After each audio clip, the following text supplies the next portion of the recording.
Welcome to True Vine Talks with Rachel and Linda. Hello. Welcome to Hello.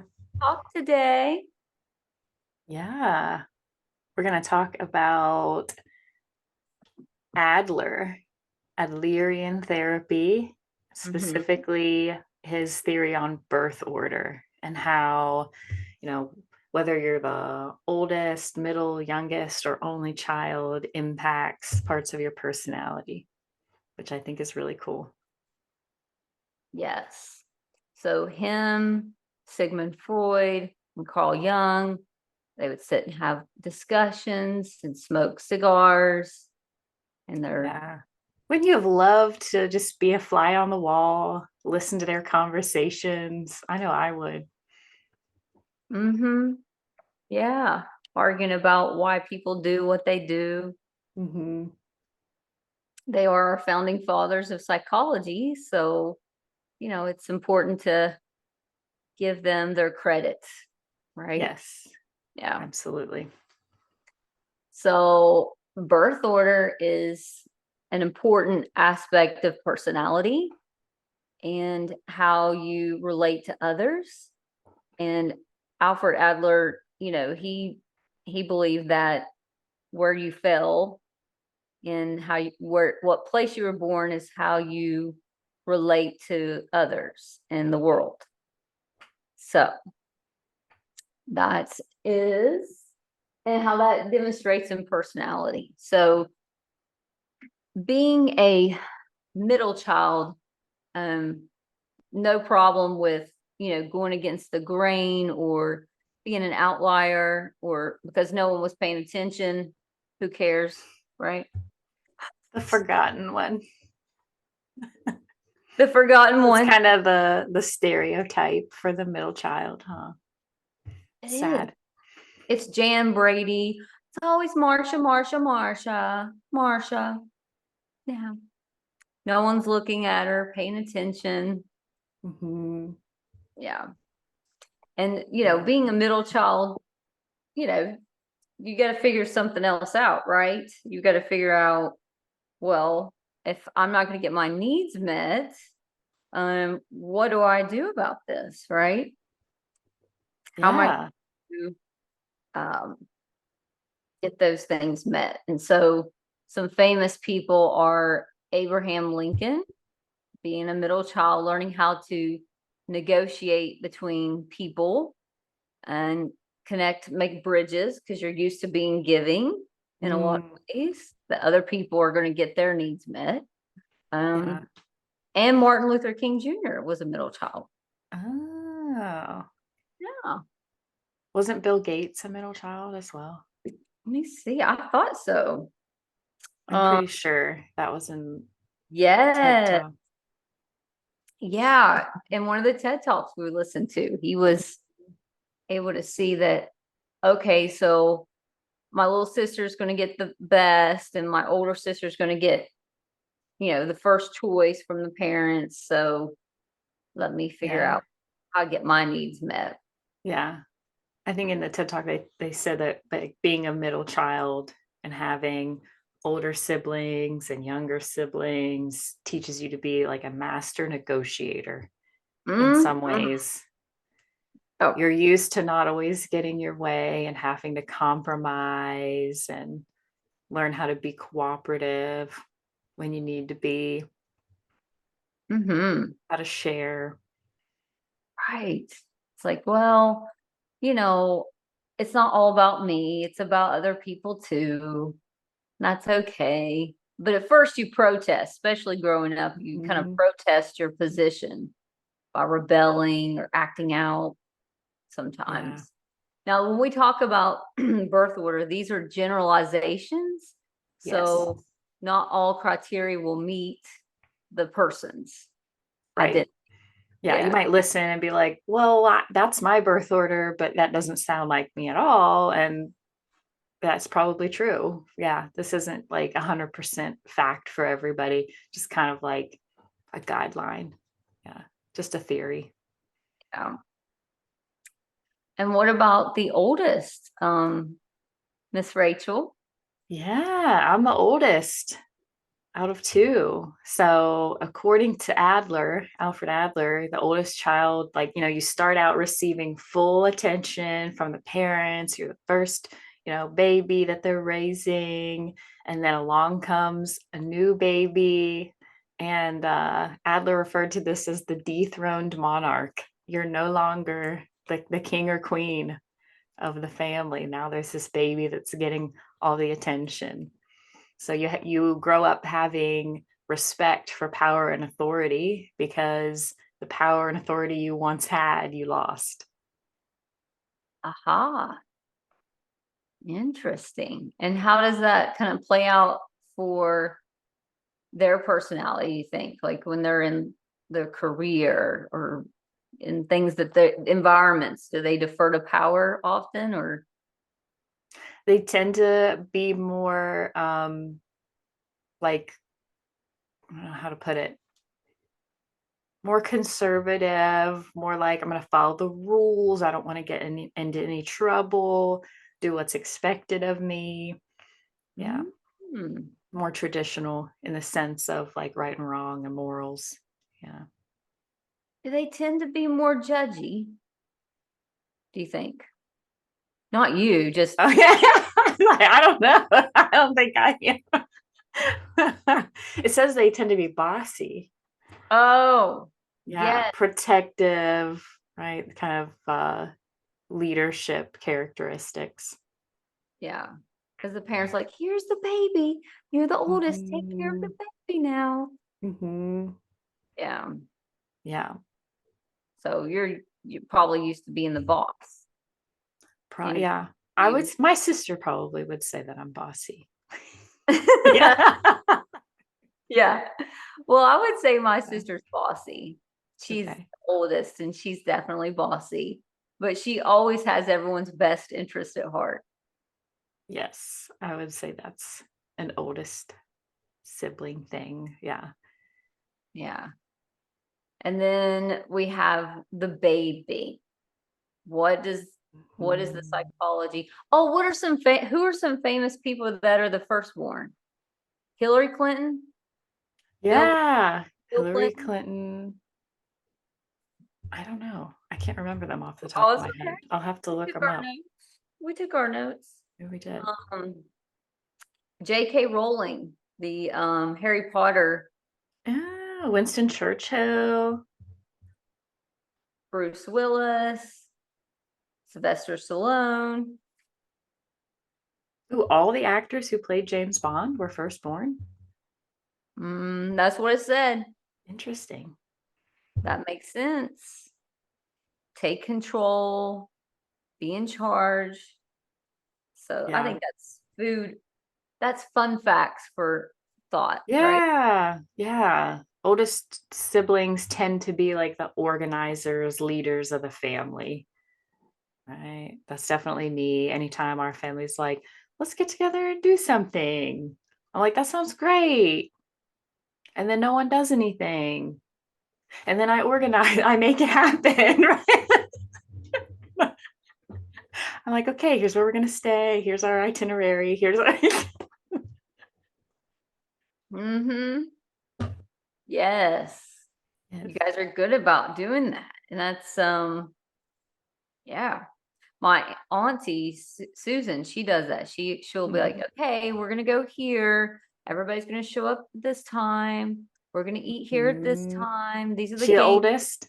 Yep. Yep, that's what we do. But we need leaders. That's so funny. Yeah. It is funny that they do that, isn't it? Yes. Yeah. Um, now We were it's going to talk about youngest, the babies of the family that mm, tend to be the funniest. They mm, tend to be the most well liked, very social, charismatic, outgoing. yeah.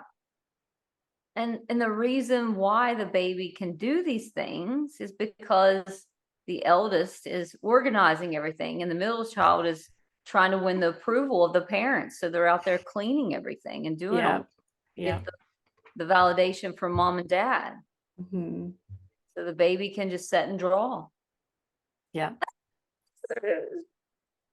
Be in their Yeah. imagination. Yeah. They tend to be the favorite. I read that. Yeah. Yeah. I also read that it's interesting, the reason why is that the youngest child at an early age will make the assumption that they're the favorite, because they need more attention and tending to, because they're younger, they can't do as many things on their own as the oldest kids are. And so the older children and the youngest child just make the assumption that the baby is the favorite, and then the family like just spends the rest of their life acting in that way. Does that make sense how I just explained it? Makes great sense. Yeah. And how might that make the others feel about the baby? Resentful, jealous. Mm-hmm. Yeah. Why do they always get all the things? Yeah. How is that fair? Yeah. Mm-hmm. Youngest children tend to develop a lot faster because they've got these like older role models and they're trying to keep up. And they're just given more opportunities because the parents tend to have a little more money and there's a less stress usually. Yeah. They've got parenting more figured out because they've had a practice. Right. And they're kind of like, well, I'm just tired too. The parents are like, well, I'll just let them, they'll figure it out. So they get, everything's taken care of. So Yeah. Less afraid. less afraid. Yeah, Yeah. that's true. Some babies are Jim Carrey. Was it Jim Carrey that was listed on Go there? back up. I think he is. I think that's right. Yeah. And I think yeah, Jim Carrey. Who else was there? There's some other famous people. I think Cameron Diaz was, but I'm not for sure. I'll look that up. Sorry, I did my homework, guys, but it's Saturday morning. Yeah. So I'm like a little Yeah. rusty. Yeah. Some youngest children um might have, get the like inferiority complex that Adler talked about a Yeah. lot, and feel like they can't do anything without help or support from others because they're so used to having that. And so, yes, well, where this kind of where there's a split, like some youngest children are really successful and ambitious because they've always had that sibling rivalry, where others kind of use their failure supposedly to make their place within the family. That's how they're different from their older siblings. Oh, that's interesting. Mhm. Yeah, that makes sense. Yeah. Um, and he would suggest that, when you're feeling inferior, um, that you will do activities and things, what we call the contrast effect, is you Mhm. will try to set yourself apart from your siblings. Yeah. How do I find significance? How do I differentiate myself? Yeah, from the pack. Yeah. Being very different and unique. And then you can go to the other end of it and get the superiority complex. Mhm. And that's where you think you're better than everyone. Right. So, you know, Yes. that complex is compensating for feelings of inferiority. Yeah. Like, oh, I'm better than you. And you puff up and I can do that better. But really, you're just concerned you're not good enough in Yeah. those instances. So, Like a protective wall, right? right. I mean, make Yeah. everyone believe that I'm better than them because I'm afraid that if they see the real me, that they'll realize that I'm not better than anyone. Hmm. Yeah. And Rachel and I did a great job of talking about being your authentic self in one of our Yeah. podcasts. So, learning how to not feel like an imposter or inferior to others is being your true self. And that's key in life, is how you manage those feelings of inferiority, is being your authentic self. Yeah. Learn to love you just as you are.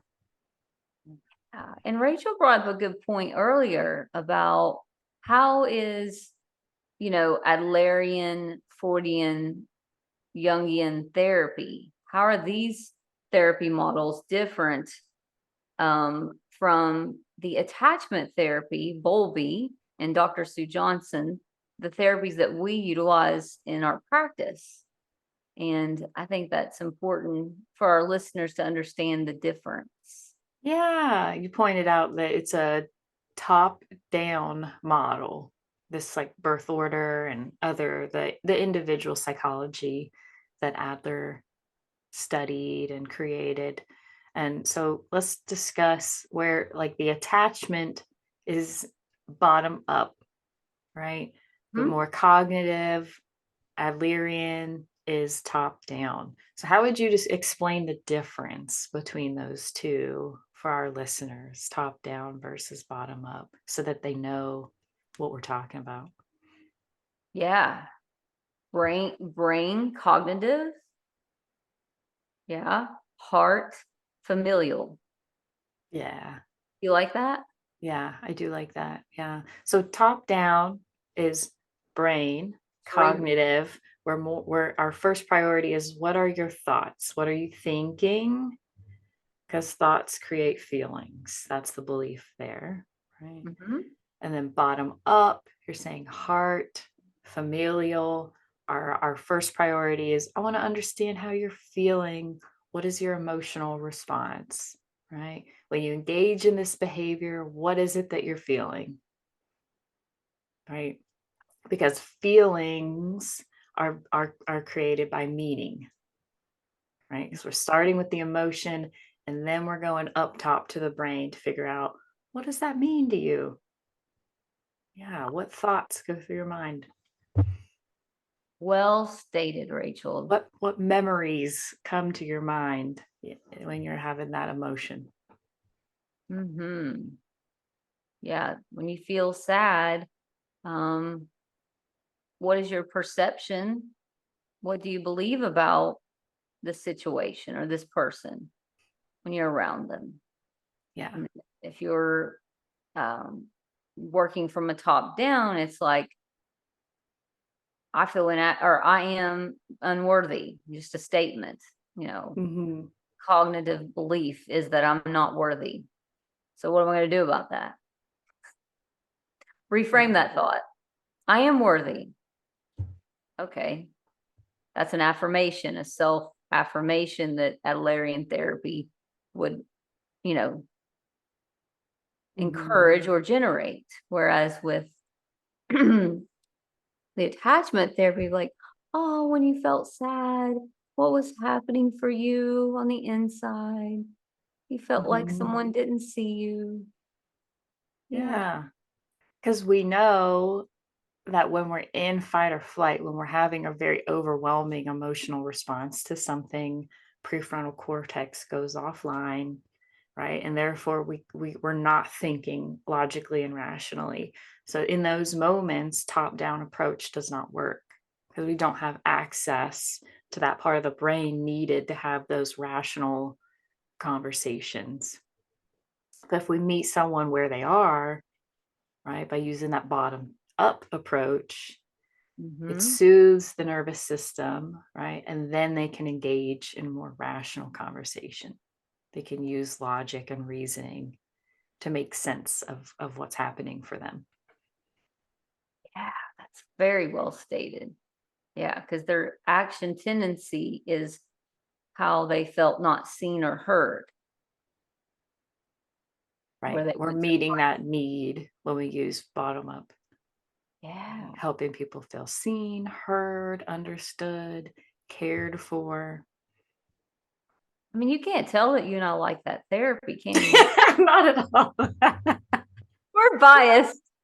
Passionate at all. No, I think there's a time and a place for both. Obviously, I prefer the bottom up approach, but sometimes people come in for therapy and they're very cognitive, Yeah. rational people. They don't get in their feelings. That's very uncomfortable for them. And so then I do kind of transition over to top down approach, right? To help them get more comfortable in that place. We can slowly go to a deeper level. So both are very helpful. You're a good therapist. You too. I learned from the best. Aw, thanks. Yeah, Rachel. you're welcome. Carl Yeah, Jung would say, and we'll talk about Carl Jung maybe in one of our podcasts because I like him. He would say it's got to be individualized. When you step into the room, what fits the client? absolutely. He says you just sort of dial it down or dial it back up. What are their needs? Do they want to share a dream they had last night? Maybe they want to process their interaction with their partner that day. He said you just individualize therapy. Hmm. Therapy is an art. It is So 100%.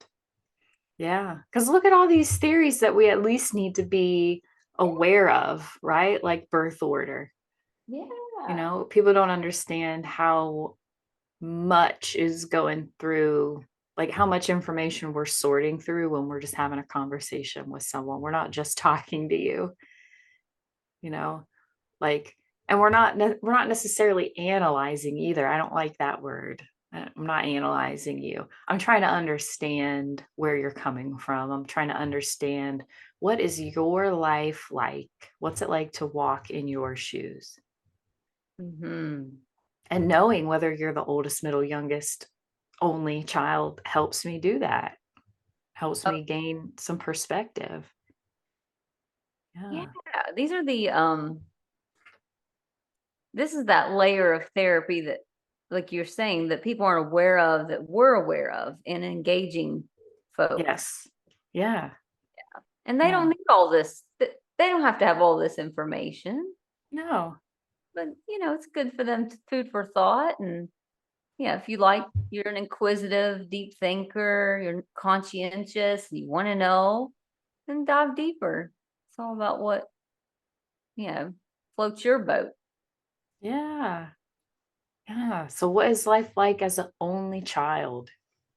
Yes, I try to go grab my only child here and he's busy doing things. So um he feels like there's a lot of like the whole world is he can capture the whole world. Like everything is an opportunity. Mm, yeah, he's never had to fight for attention. He's Well, had it all. yes. Yeah. And he was the first born grandson on Charlie's. Oh, So they're nice. yeah, he's their star. So they just feel like the whole world is a playground. Love that for him. Yeah. Yeah. Yeah. No competition. You're only competing with yourself. Mm, yeah. And They they say only children are usually, like, they mature faster. They're able to have adult conversations because they usually are interacting with adults, their parents. They don't have younger siblings that they're like, playing with on a different developmental level. exactly. And they tend to sometimes be self-centered because Mm. they haven't had to share. Yeah. So, if you are an only child, it might be important to join a local team or be a part of, learning how to give and take. As an only child. Um, Yeah. Adele is an only child. I was trying to think of some families Oh, that are only children, and Adele is one. Who else? I'm trying to think of some other famous people. I don't remember now. yeah. So Do they tend to be perfectionists, only child? I know youngest can and oldest can. I feel like onlys as well. yeah, Yeah. I feel like only children have a lot of that firstborn tendencies because they are, but they never lost power. They never became the dethroned monarch. They maintained it, right? So yeah. yeah. You imagine going through life, you're always the monarch. Always the queen or the king. Just that would be great. Be cool. You're like, well, when my parents die, I get everything. Right? Well, I Yeah. don't, they don't have to compete with anyone. Oh. I was listening to one TED talk and he said his problem with that was that sometimes he tended to not listen to others as an only child. So he said he did some Makes stuff. sense. Yeah. Yeah. I feel like there's kind of innately some natural competitiveness as a human in our biology, like survival wise. And Mhm. so I think they said that the only children can have a tendency to like compete with like parental figures because there's no other siblings in the house. And they just kind of have that innate like competitive drive. That makes sense. Yeah. And I think they said it's usually the father figure, which surprised me. Oh, they're trying to compete with the Yeah. father figure. Interesting. Yeah. Yeah. Again, just a theory, but I thought that was interesting when I read it. Like regardless of like assigned birth gender too, like whether they're male or female, both tend to compete against the dad father figure. Because I guess mom's like this like attention giving, nurturing, typically person. And so they compete for the attention of the mom against the dad sometimes. Yeah, that makes sense. Hmm. Yeah, I kind of feel like our only child kind of grew up with us Oh yeah. because we were so young, 22 and 23. It's kind of young for having a baby. Pretty So I feel like normal here in West Virginia, but it's pretty typical, yeah. yeah, age of having children here. You're Yeah. right. And so that brings us to like the big five. And a lot of folks love that podcast last week. So thank you for listening. Yay.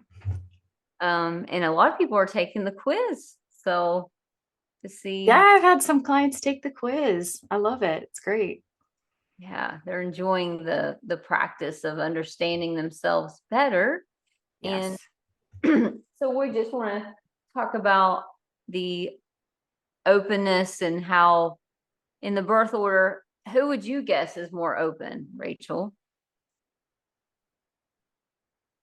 Oh, I do not know the answer to this. I'm giving it some thought. Who would I think is the most open to experience? Well, I rated pretty highly on that, and I'm the oldest, so I'm gonna go with oldest. But I could be Yeah. wrong.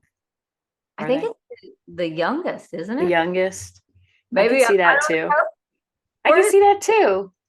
yeah. Yeah. I think youngest are uh that makes sense because they tend to be like less conforming to societal norms. I think that's what I was trying to say when I said like conservative and it's like conforming to societal norms. Yeah. When you're the oldest. So yeah, youngest are less likely to do that. So I can see them being very open to experience. Yeah. I'd say the middle child's pretty open too, to Yeah. like causes and, Yeah. connecting people and big social agenda. Like it makes sense Hmm. that they would do that. Bill Gates, he does a lot of environmental progressive things to help, you know, the world. So whether you think he does or not, I don't know, just whatever. It's Yeah. just that's the way they think is like, um, how do I create more positive environments for others and connect people? And middle children, they do that, I think, Yeah, negotiate. because you're feeling left out. You want to connection. Yeah, Yeah. that makes sense. Always Marshall, Marshall, Marshall. This, Marsha, that. What about me? Yeah. Yep. Get into all that.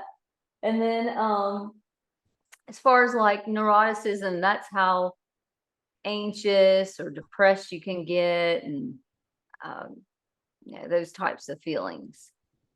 Abraham Lincoln I have read several books about how depressed he was Mm, most of his life. Just he felt so much compassion and empathy for others, and if they had hardship. So he was very depressive type. So yeah. I think middle children experience that a lot. And yeah. I think they get good at hiding it. Oh I yeah. think nobody knows. Everyone thinks they're fine. Yeah. Mhm. Yeah, because they'll go out there on a limb and do things. Yeah. Yeah. Good point, Rachel. Good point.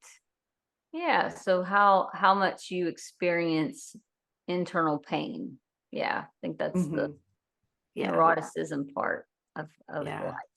life. I still wish I had a different word to describe it, but I don't like it. I don't like the neuroticism. I don't like that word. Makes I'm it, not, like we said in our big five, like it just seems like a negative, like almost derogatory term, but what it actually means isn't negative necessarily. Or, yeah, like you said, it's just your inner experience. How negative would you rate your inner experience? well, you have bigger feelings Yeah. and Yeah. big If feelings. you're really compassionate and empathetic, you're going to probably be a highly sensitive person, which means you're going to have a lot Yep. of, a very rich emotional inner world. Yeah.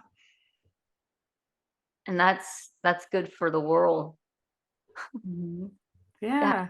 folks like that bring about justice and equality and all good societal things that Abe Lincoln did. So yeah. Mhm. Oh, he's my favorite president for sure. It's pretty great. Yeah. Yeah. And then the extroversion. This should be pretty easy. Who do you think's the most extroverted I in you? think the babies of the family are the youngest ones. Yeah. They're like, woo! Everybody likes me. Everybody look at me over here. I'm the best. Everyone Uh, tells me I'm the best. Because they yes. do. Everyone's Yeah. doting on the baby. Uh-huh. So they're just the best. Yeah. And some might argue, well, they could become narcissistic, you know, but that's not necessarily true. They could, but so could the oldest, and so could the middle Yeah. child. Yeah. Depends on their parental figures in that case. Yeah. I think the extroversion in the youngest child just makes them more likely to be like the class clown, Mhm. the like just really social. They make friends wherever they go, Yeah, make people laugh. Yeah. Never met a stranger type of just personality trait, usually. Yeah, and so extroversion would be higher probably on the baby for Mhm. sure. Yeah. Well, and then we've got agreeableness.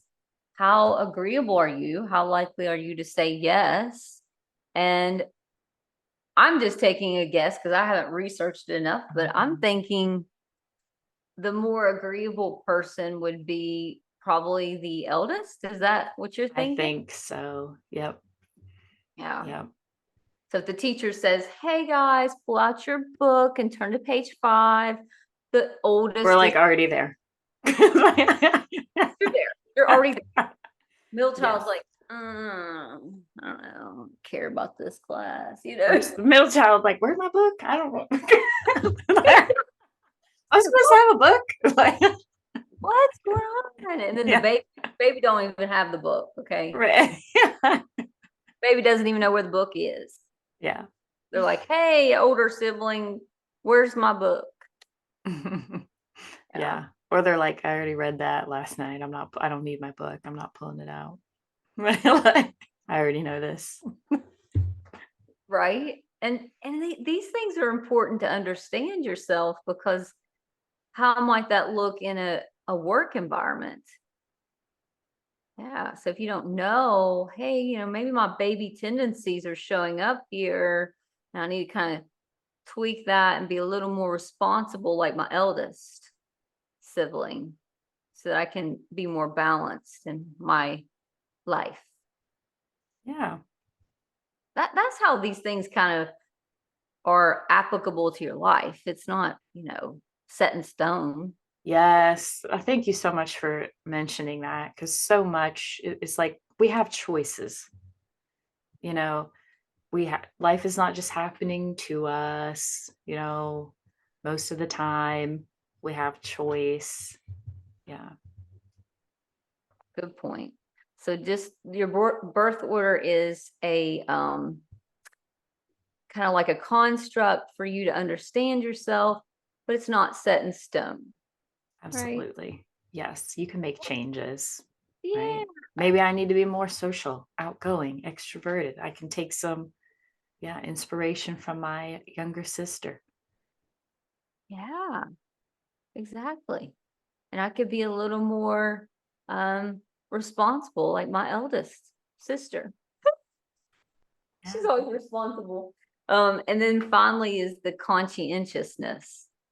And conscientiousness is, you're very organized, you're structured, you care about getting it right, doing the right things. That's us oldest, I There it think, is for again. sure. Wow, are my scores in my highest areas making sense according to my birth order? We did this podcast in the right order. We did. That's Lot of- funny. Yes. And so, how are you different than your sister in that way? Do you think? Not in a just how in the I daily. think she's very conscientious too, but I Yeah. think our conscientious, I think it shows up in a different way. I'm conscientious of I don't want to upset anyone.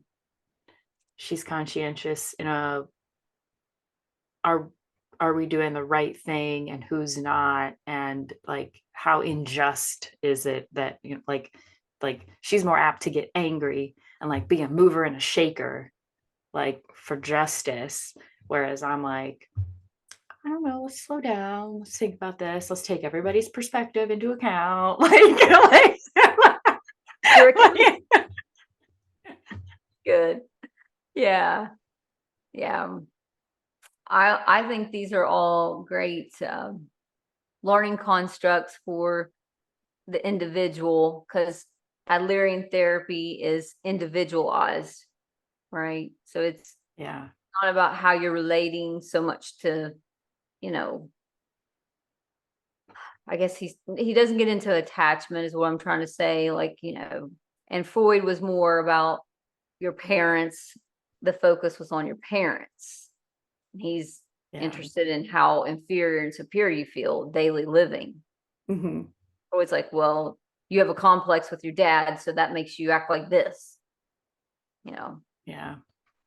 And Adler's like, well, you're the youngest, so you're going to be more creative, and this is how this looks. This is why you're doing this. So they were very like it's more individualized in that Right. sense. And some folks like that. Some folks like that. So Yeah.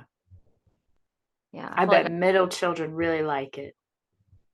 what I'm just individual. kidding. Yeah. Yeah. Oh yeah.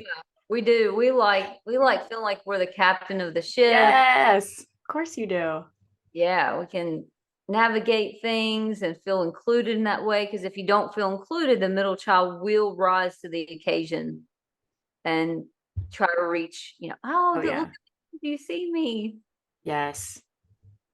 Sibling rivalry. It happens. It just happens.